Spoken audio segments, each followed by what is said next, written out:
여러분 계산하고 살아가지 마십시오. 내가 하나님의 가치를 알고 하나님의 능력을 믿고 하나님의 뜻에 내 삶을 맡겼다면 여러분 모든 인생은 하나님이 책임져 주실 줄 믿습니다. 자, 오늘 우리에게 주신 하나님의 말씀 다니엘서 제3장 13절에서 18절까지 말씀입니다. 제가 가진 성경 구약 성경 1236쪽입니다. 다니엘서 3장 13절에서 18절까지 말씀 다 찾으셨으면 제가 한 절 여러분에게 이렇게 봉독합니다. 느부갓네살 왕이 노하고 불하여 사드락과 메삭과 아벳느고를 끌어오라 말하며 드디어 그 사람들을 왕의 앞으로 끌어온지라. 느부갓네살이 그들에게 물어 이르되 사드락 메삭 아벳느고야 너희가 내 신을 섬기지 아니하며 내가 세운 세운 금지사에 제단하지 아니한다니 사실이냐. 이제라도 너희가 준비하였다가 나팔과 피리와 수금과 사명금과 양금과 생황과 및 모든 악기와 소리를 들을 때 내가 만든 신상 앞에 엎드려 절하면 좋으니와 내가 만일 잘하지 아니하면 즉시 너희를 명령에 타는 불물불 가운데 던져 넣을 것이니 너희를 내 손에서 건져낼 신이 누구이겠느냐 하니. 사드락과 메삭과 아벳느고가 왕에게 대답하여 이르되 느부갓네살이여 우리가 너희를 위하여 왕에게 대답할 필요가 없나이다. 왕이여 우리가 섬기는 하나님이 계시다면 우리를 맹렬에 타는 불물 가운데서 능히 건져내시겠고 왕의 손에서도 건져내시리이다. 그렇게 하지 아니하실지라도 왕이여 우리가 왕의 신들을 섬기지 섬기지도 아니하고 아니하고 왕의 세우신 그 신사에게 절하지도 아니할 줄을 아옵소서. 아멘. 할렐루야. 오늘 여러분 모든 상황 속에서 또 예배하는 하나님의 귀한 자녀들에게 복의 역사가 나타나기를 간절히 축원하겠습니다. 어떠한 상황 속에서도 지금 우리가 살아가는 이 시대가 참 많이 힘들죠. 또 여러 가지 모든 어려움과 또 상황이 정말 엎친 데 덮친 듯 이렇게 일어나는 일들이 지금 오늘 우리가 살아가는 세상입니다. 1941년 7월 말 나치 지하 당시에 당시 이 죽음의 수용소라고 할 수 있는 아우슈비츠에서 있었던 이야기입니다. 그게 이제 14호 감방이라는 곳에서 이제 포로 한 사람이 탈출을 시도합니다. 근데 이 탈출을 했는데 그 아우슈비츠 이 감옥의 규정이 뭐냐면 그 감방에 한 사람이라도 누군가가 탈출하게 되면은 이제 그 방에 있던 사람들은 굶어서 죽이는 거죠. 마치 이제 그 방에 10명이라는 사람이 있었는데 이제 이 10명이 죽어야 했습니다. 수용소에다가 포로들을 일렬로 세워놓고 두루면 떨고 있는 포로들에게 손가락으로 지정합니다. 너.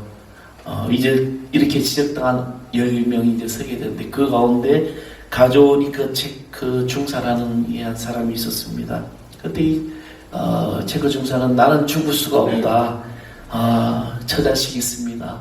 나는 정말 이 처자식도 어떻게 하는 말입니까? 나를 살려주십시오 라고 절규하게 됩니다. 그때 포로 중에 한 사람이 이제 나섭니다. 내가 저 사람을 대신해 죽겠소. 나는 처자식도 없는 목사여 허락해 주십시오.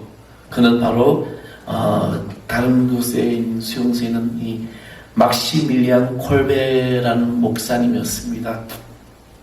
어떻게 보면 이 중사와 전혀 어떤 안면이 없는 그런 그 콜베 목사가 자기가 대신 죽겠다고 나선 것입니다.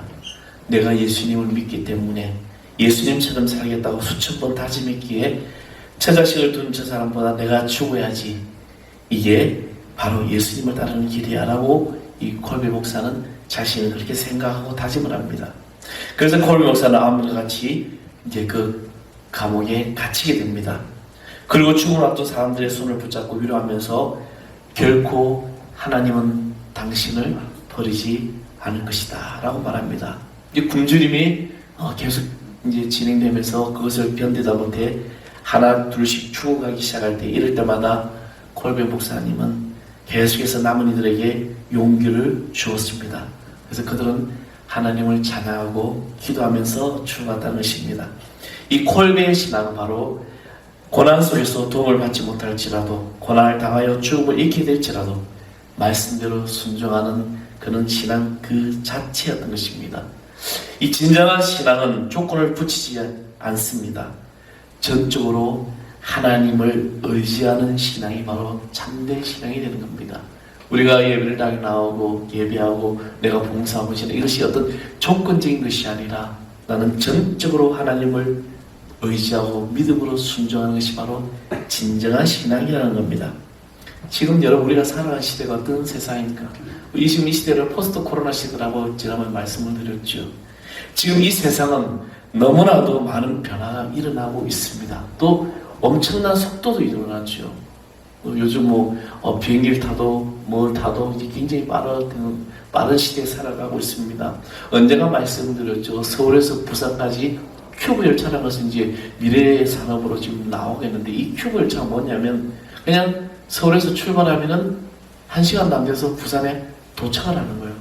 그만큼 이제 저항을 마찰을 줄여가지고 최고의 음속으로 나가는 그런 이제 기차라는 겁니다. 이런 세상에 살아가면서 더군다나 우리는 코로나로 인하여 지금 마치 이 자신의 기준에 잣도록 사람을 평가하고 분노하고 정죄합니다. 그리고 서로의 어떤 불신 속에서 개인의 이기주의와 집단 이기주의, 심지어는 다른 사람이 어떻게 되든 우리만 잘 살면 된다는 그런 시대를 살아가고 있습니다. 그래서 세상과 적당히 타협을 하고 적당히 악한 일을 하고 적당히 죄악 속에서 살아가는 세상, 이것이 바로 오늘 우리가 살아가는 세상이라는 겁니다. 앞으로 한국교회뿐만 아니라 전 세계 교회는 엄청난 일이 일어날 겁니다. 이제 이 영적인 이 무감각증, 어떻게 이 문제를 해결해 나갈까? 지금 교회가 다 건물을 키우고 그럴 때가 아니라는 거죠. 다음 세대가 이 아이들을 어떻게 우리가 키워야 될까? 며칠 전에 한 분을 만났는데 그분의 이야기가 그겁니다. 절대적으로 주지 말아야 될 게 아이들의 이 핸드폰이라는 거죠. 이분이 지금 학원을 이제 운영을 하는데, 핸드폰 하는 아이들은 나중에는 이 머리가 바보가 된다는 거예요. 그냥 유튜브에 빠져가지고, 그 다음에 영상에 빠져가지고, 책을 읽고 자기의 어떤 생각을 해야 되는데, 앞으로 이 세상은 그 서울대 교수님이 이야기했다는 거죠. 핸드폰을 아이들한테 준다는 것은 그냥 콘크리트를 머리 위에 올려놓게 살아가게 한다는 겁니다. 여러분 가만히 요즘 보십시오. 길을 가면서도 신호가 바뀐다고 그냥 보고 가는 거예요. 이것이 없으면 아무것도 못합니다. 여러분 우리가 그렇잖아요. 내비게이션이라는 거 처음 나오기 전에는 우리는 지도를 보고 찾아갑니다. 근데 요즘은 저도 길눈이 굉장히 좋은데 내비게이션을 켜야 돼요. 이 전적인 내비게이션 의지자가 되어가는 거죠. 이거 없으면 못 찾아가는 것처럼 만들어진 것이 사람을 디지털 여러분 이 시대에 여러분 바보로 만드는 거죠. 아이들에게 계속해서 제가 강조를 하잖아요. 아이들 주지 마십시오. 주더라도 하루만, 아니 1시간만 이렇게 정해놓고, 그래서 그 아이들 계속 대화를 하고 책을 읽고 아이들 다른 걸 보게 해야 되는데 그냥 부모님들이 편하니까 그분 이야기는 공부를 가르쳤는데 확연히 차이 나더라는 거죠. 그냥 책을 읽고 핸드폰 없이 살아가고 가끔씩 하는 애들과 그냥 이거만 붙들고 눈에 떼지 않는 아이들, 그거야 되는데 나중에는 이 아이가 성적도 전혀 다르게 나타나더라는 겁니다. 이거는 제가 이야기하는 실제 현장에서 일어나는 일들이라는 거죠. 지금 우리가 있는 세상에서, 이 빠른 세상에, 물론 어떤 디지털 문화가 우리에게 많은 도움을 줍니다. 저도 요즘 이 삼성페이라는 걸 쓰면서 별천지를 만난 것 같은 거죠. 카드를 안 들고 다 되니까. 저희 친구 목사가 제가 이거 페이 가지고 입금도 가능해 이야기했더만은 한 달 전화가 왔어요. 왜 나는 입금이 안 되냐. 그래서 그 페이에 계좌를 등록을 해야지. 계좌 등록이 어떻게 하는 거냐. 통장을 해가지고 계좌 등록하면 되는 거야. 안 된다고 저한테 전화가 왔어요. 지금 우리가 살아가는 세상에 이렇게 보면 어떻게 보면 좋은 세상에 살아가는데, 그런데 우리가 살아가는 세상은 지금 불신, 그 다음 믿지 못하는 세대를 살아가고 있다는 겁니다. 언젠가 교회가 영적인 지도자를 만들어내고 세상을 거룩한 바람을 일으켜야 될 교회가 세상과 타협하면서 적당히 악한 일을 하면서 살아가고 있다는 것입니다. 정말 창피한 이야기지만 감리교회는 이미 교단 본부는 예수님이 없는 것 같아요. 이 교단 감리교회 안에서 일어나는 이 악행들과 세상에서 하지 못한 불법적인 일들을 얼마나 많이 저지르는지 몰라요. 그럼에도 불구하고 자기들이 거룩하다라고 이야기를 하고 있다는 거죠. 이 거대한 이 한국 감리교회가 어떻게 보면 하나님의 말씀과 교류와 장정이 이제 세상 법보다 못하는 시대에 지금 우리가 살아가고 있다는 겁니다. 정말 이럴 때 교회가 교회다 함에도 불구하고 교회가 세상이 지탄의 대상이 되고 대중들은 분노의 대상이 교회로 이끌어가고 있다는 겁니다. 그것을 또 정부와 언론이 그렇게 프레임을 짜가고 있는 거예요. 지금 물론 교회가 교회답지 못한 거 우리 인정해야 돼요. 성도가 성도답지 못한 건 인정해야 됩니다. 지금 우리가 살아가는 이 시대가 바로 예수님을 믿는 사람들이 신뢰를 잃어버리고 참다운 하나님을 예수님을 만나지 못하는 영적인 침체기에 지금 저희들이 살아가고 있다는 것입니다. 진정한 신앙의 확신에 찬 믿음이 점점 약해지고 시대를 우리는 지금 힘들게 살아가는 이 시대에 영적으로 깨어있어야 하는 이 시대에 우리가 지금 현재 살아가고 있다는 것입니다.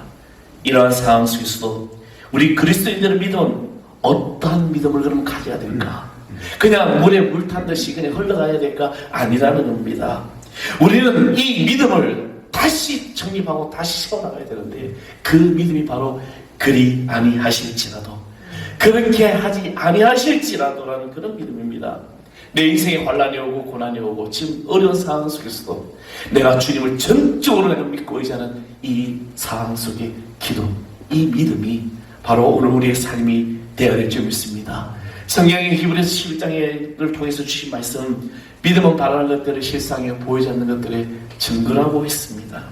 믿음은 우리가 바라보는 것, 바로 하나님 아버지의 뜻에 따라서 주님의 눈으로 나를 통하여 바라보는 모든 것, 이것이 바로 우리 눈에 보이는 것이 믿음이라는 겁니다. 세상 사람들 눈에 보이지 않는 것 같지만 내가 하나님의 그 눈으로 바라봤을 때 그것이 보여지기 시작하는 이것이 바로 나의 믿음이라는 것이죠. 그러다 믿음이 여기서 끝나는 것이 아니라 바로 이 믿음이 한층 더 높은 믿음, 한층 더 올라가는 큰 믿음을 가져야 되는데 바로 이 믿음이 그리 아니하실지라도 하는 믿음이라는 거죠. 이 믿음은 어떠한 상황 속에서도 믿음의 눈으로 바라볼 수 있고 믿음의 역사를 일으킬 수 있고 믿음의 큰 일을 행할 수 있다는 것이 바로 이 그리 아니하실지라도 믿음이라는 겁니다.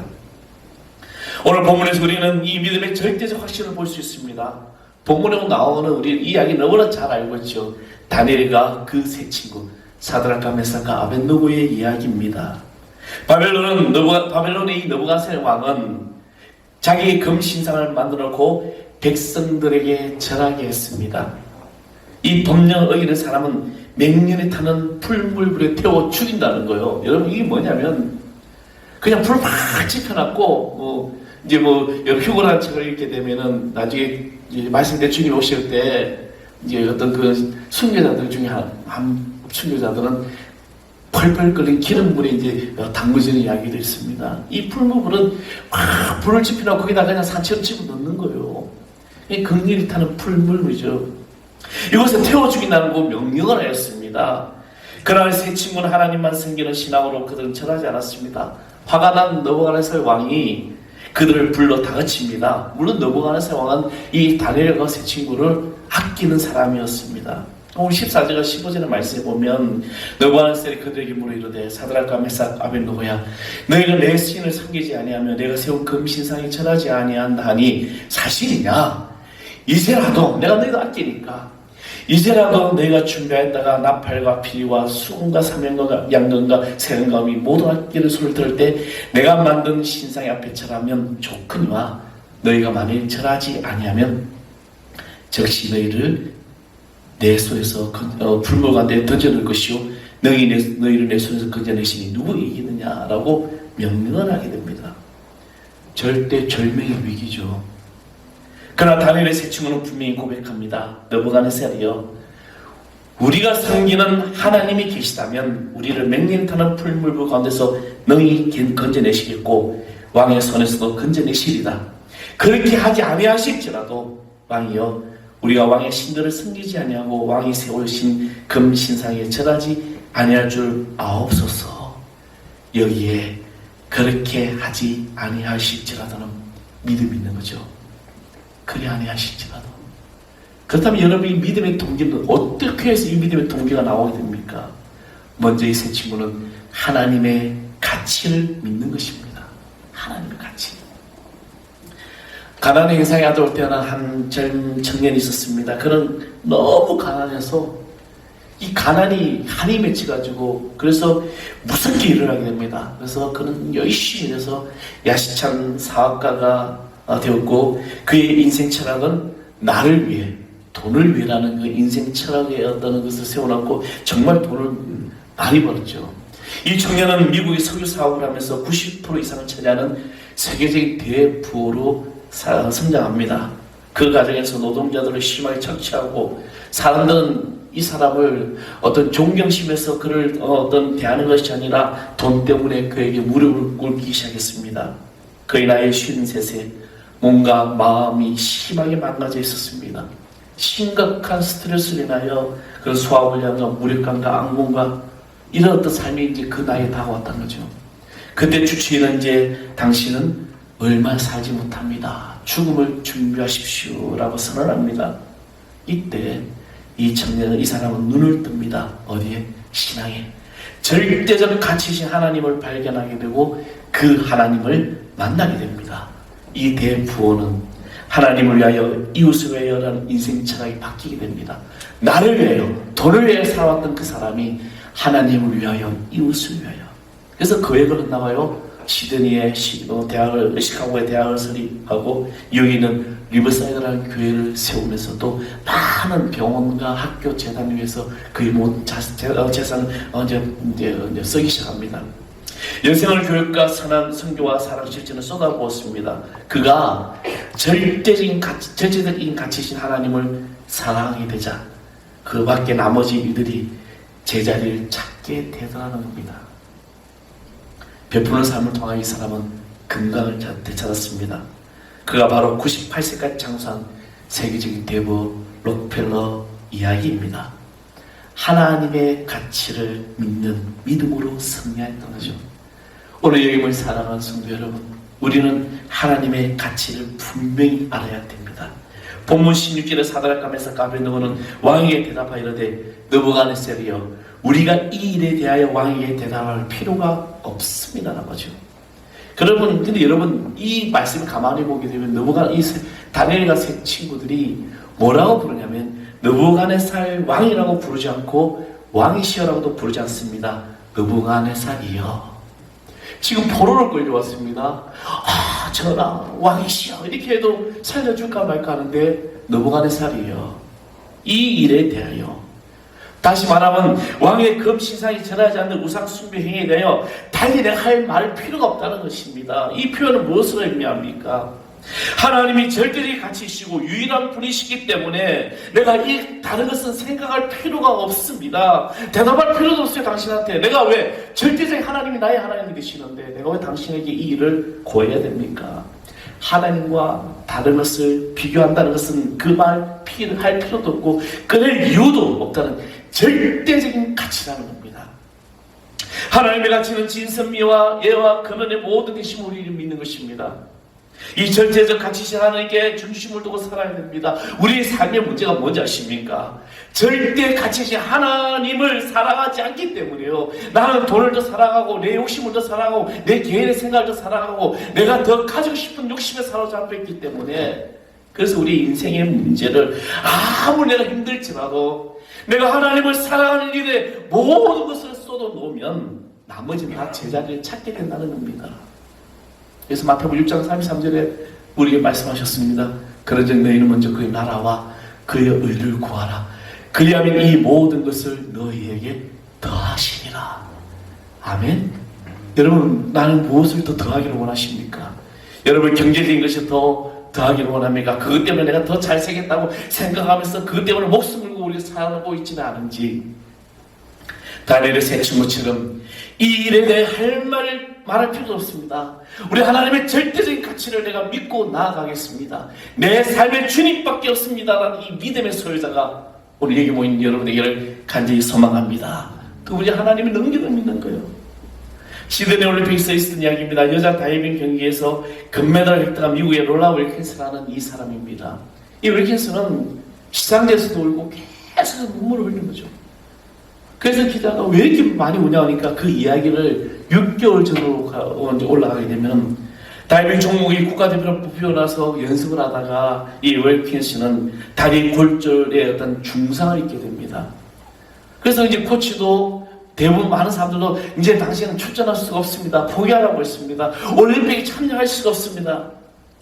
코치는 이제 그 출전 불가를 선언하면서 주위 사람들도 불가능할 때 그는 열심히 다시 재활하면서 이 경기에 참여하고 금메달을 따게 됩니다. 더군다나 우승 후보로 꼽혔던 중국 선수가 워낙 기량이 뛰어났기 때문에 자신은 우승은 고사하고 올림픽도 참석하지 못할 것이라고 생각했지만 그러나 그가 올림픽에 참석했을 때 그는 하나님께 기도합니다. 그 인터뷰 가운데 이런 말을 했습니다. 저는 하루에도 수십 번씩 성경을 말씀 외우고 또 외웠습니다. 그리고 나는 포기하지 않았습니다.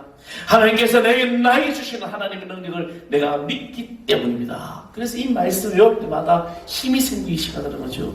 그리고 그 말씀이 저에게 힘과 용기를 주었습니다. 그 말씀이 바로 마가복음 9장 23절에 할 수 있거든. 무슨 말이냐? 믿는 자에게는 능치 못할 일이 없느니라. 본문 17절의 말씀입니다. 왕이여, 우리가 성인 하나님이 계시다면 우리를 맹렬히 타는 풀물 가운데서 너희 건져내시겠고 왕의 손에서 건져내시리라. 이 고백은 하나님을 능력을 믿는 새 친구의 믿음을 보여주고 있습니다. 왕이 풀물 속에 넣는다고 할지라도 우리가 섬긴 하나님이 가스로가 아니라 너희 건져내시겠고 왕의 손에서 건져내실 수 있다는 확실한 신앙의 고백이라는 거죠. 저는 오늘 정말 이 시대 살아가는 성도들이 이런 고백이 돼야 될 줄 믿습니다. 확실한 신앙. 그냥 세상에 발 한 곳에 교회 한 곳에 있는 것이 아니라 분명한 믿음의 확신, 하나님의 능력, 하나님의 믿음의 놀란 일들. 하나님은 능하십니다. 갇혀 계신 하나님이 아니시다는 거죠. 무에서 유를 창조하시고 또 있는 것도 없게 하실 수 있는 능력의 하나님이십니다. 그래서 사도 바울은 내게 능력 주시는 자에서 내가 모든 것을 할 수 있다라고 고백합니다. 만사는 하나님의 능력을 내 믿음대로 이루어진다는 거죠. 제가 잘 말하죠. 저는 항상 마지막 기도는 이렇게 기도를 마무리합니다. 내 믿음대로 될지어다. 내 믿음대로 될지어다. 내 믿음대로 될지어다. 세 번을 꼭 해요. 우리의 믿음대로. 새 친구는 풀물 가운데 던져졌지만 하나님의 능력이 그들을 구하였습니다. 못하실 일 없으신 능력 하나님을 믿고 그 악조건을 넘어 승리하였다는 것이요. 저는 오늘 사랑하는 성도 여러분, 여러분이 이 하나님의 능력을 믿고 승리하는 죄자 될 줄 믿습니다. 어떠한 상황 속에서도 하나님의 절대적인 가치를 믿고 그 능력을 의지할 때 되어지는 모든 일들이 주의 축복이 될 줄 믿습니다. 마지막으로 하나님의 뜻을 믿는 거예요. 이런 믿음이 어떻게 나오냐? 바로 하나님의 뜻을 믿는 것입니다. 찰스 E. 카우먼이라는 사람이 삼의 결심이라는 이야기, 책에서 나온 이야기입니다. 어떤 사람이 정원에 대나무를 심었습니다. 매일 아침 대나무에 물을 줬어요. 때때로 시든 잎이나 벌레가 모일 때는 따주고, 그래서 오래지 않아 이 대나무는 그 식물로 해서 가장 아름다운 식물로 자라납니다. 대나무는 주인의 은혜에 너무나도 감격하여 어떻게 보답할까 생각했습니다. 하루는 주인이 대나무 곁에서 부드러운 목소리로 말합니다. 사랑하는 대나무야, 이제 널 사용하려고 하는데 내가 원할지 모르겠구나.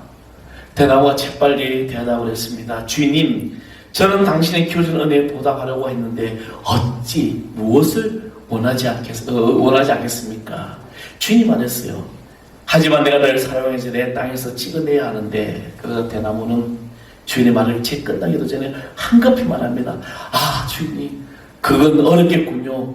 여태까지 정원에서 제가 가장 높고 귀했습니다. 모든 식물들보다 크게 자랐기 때문입니다. 이제 주님이 나를 찍어버려 땅에 가로놓이고 그들 밑에 구부리면 다시는 내가 일어설 수 없고 헤어날 길이 없습니다. 주인님, 오직 이 일만은 안 됩니다.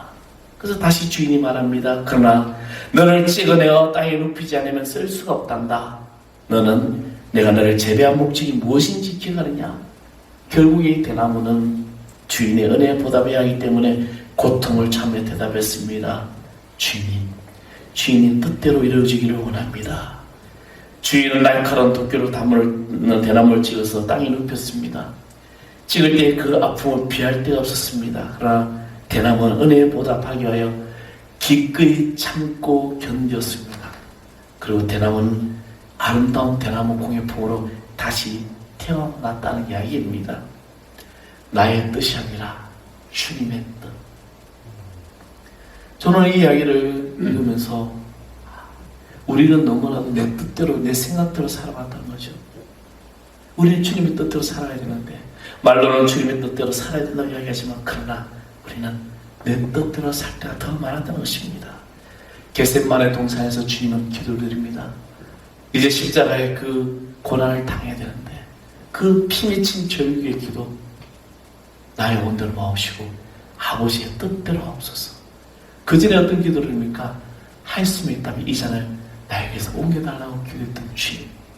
그러나 이 고난의 잔이 지나가기를 원했지만, 그러나 아버지의 뜻에 맡기는 이 기도, 오늘 본문의 18절의 말씀입니다. 그렇게 하지 아니하실지라도 왕이여, 우리가 왕의 신들을 섬기지 아니하고 왕의 세우신 금 신상에 내가 전하지 않을 줄 아옵소서. 하나님의 뜻을 믿는 세 친구의 믿음을 보여준 대목입니다. 풀물불 가운데서 건져내지 아니하실지라도, 그리 아니하실지라도, 불물을 내가 다 죽는 것이 하나님의 뜻이라면 타서 내가 죄가 되겠다는 순교된 그 신앙이 바로 오늘 우리의 신앙이 되어야 될 줄 믿습니다. 살든지 죽든지 하나님의 뜻입니다.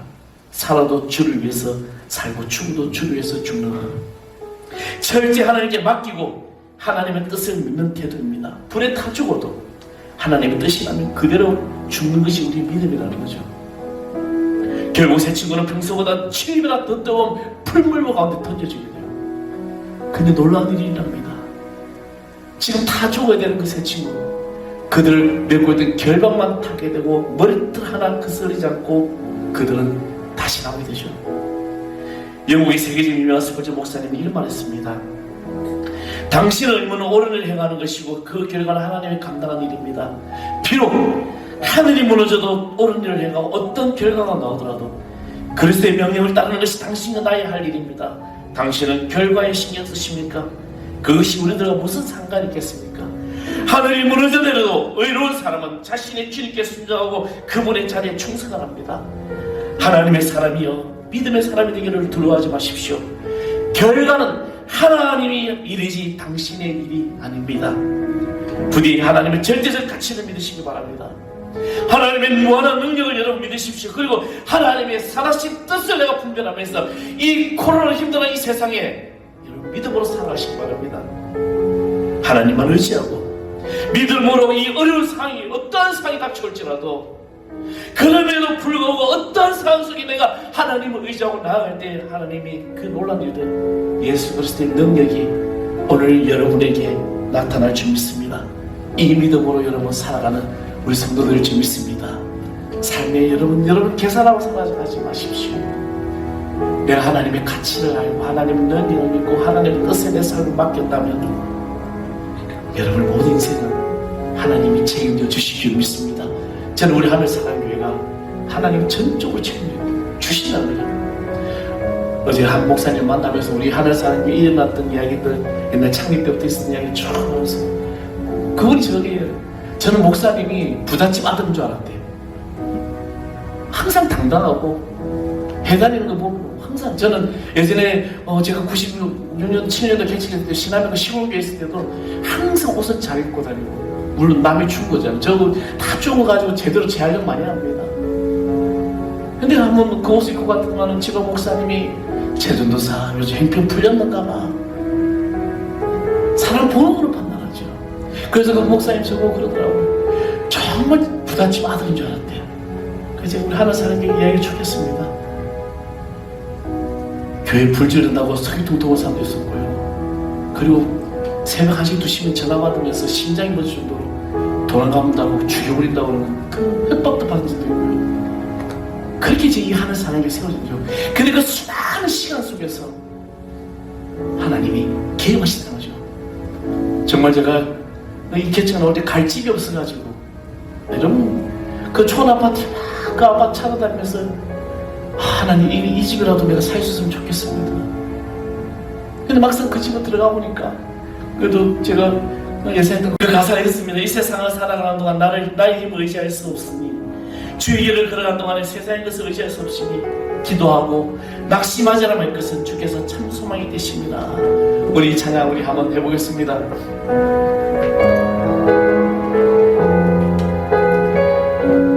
이런 가사를 가만히 생각을 하시면서 정말 내가 의지할 수 있는 것은 하나님이심을 고백할 수 있는 우리 시간입니다. 이 세상을 살아가는 이 세상을 살아가는 동안에 나의 힘을 의지할 수 없어